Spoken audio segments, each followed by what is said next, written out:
Just next week we will have Black Friday and Cyber Monday kicking off, which has become a key campaign for retailers and brands to really capitalise on the promotional marketing and advertising around this event.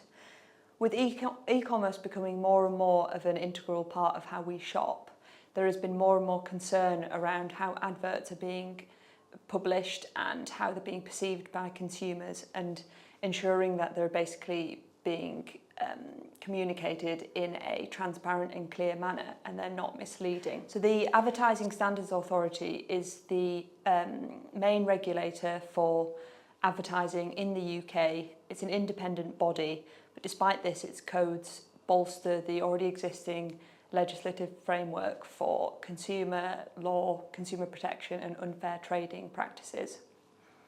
So consumers can basically submit complaints to the ASA if they feel that an ad has been misleading, incorrect, harmful or offensive. So brands and retailers should be really aware of these advertising regulations, and there should be efforts made to ensure that their ads are not misleading in any way. So what should brands and retailers, including small businesses, be aware of for Black Friday in terms of their advertising? So the first tip is around claims for saving. So any kind of saving needs to be correct, not inaccurate, and it needs to be a comparison between the full price before used compared to the actual discount you're making. So the comparison always needs to be at full price and then the discounted price. There shouldn't really be any kind of inflation of the pricing before the promotional period just to make it look like a bigger saving. The next one is the use of phrases such as up to, from or everything. So for example, percentage savings. You know, a lot of brands will be saying up to 50% off or up to 80% off. So the products included in that upwards discount of, for example, 80%, there needs to be a significant amount of the products that actually benefit from that saving. And it should be expected that all have some form of discount if you're going to make that claim. Then thirdly, if there's any start and end dates to promotional periods, they need to be clear in your terms of the advert. I think a few brands have been caught out with this by saying it's going to end a certain date, kind of encouraging customers to make purchases on certain days, and then it tends to continue afterwards. So that's something that should be avoided.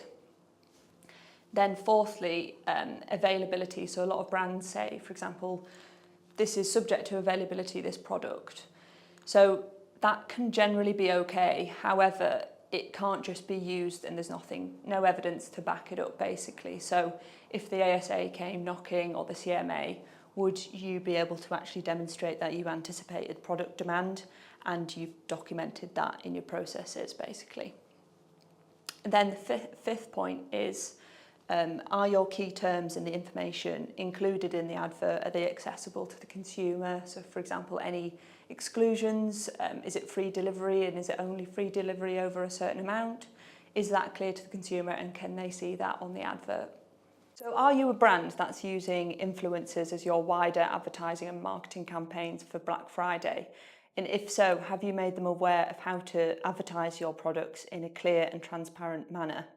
For example, the use of disclosing that ads are ads in the content that they're using, or disclosing that it's in partnership with or it's a paid for advert, or the use of, for example, if it's a sponsorship. Those kind of words need to be included in the ad to make the consumer aware that it is in fact an ad.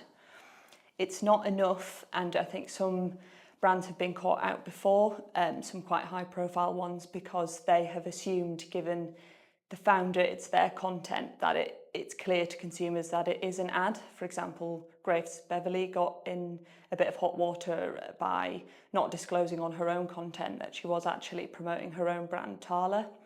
So it's always best to just disclose that it is an ad and the consumer can then make an informed decision on that basis. So are you a brand that's thinking about running a competition or a giveaway as part of your advertising and promotions for Black Friday? There are a few things that you'll need to consider if so, such as whether you've really got the details drilled down as to the mechanics of the competition or giveaway, the start and end dates, how are you going to pick the winner, any delivery of the prize to the winner, do they need to make a purchase to enter the giveaway? All these things are factors you need to consider when running a competition. And ideally, you'd have terms and conditions attached to the competition so consumers are able to access these.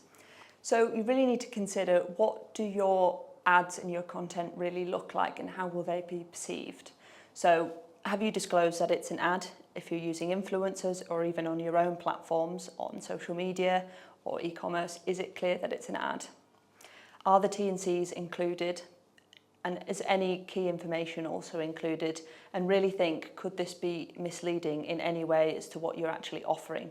So there are lots of resources that brands can look into, especially on the Advertising Standards Authority website, as to guidance and how they can put all this into practice and ensure that they're compliant. But if there's any specific advice or support that's required from brands, please do get in touch with the team at Beyond Corporate.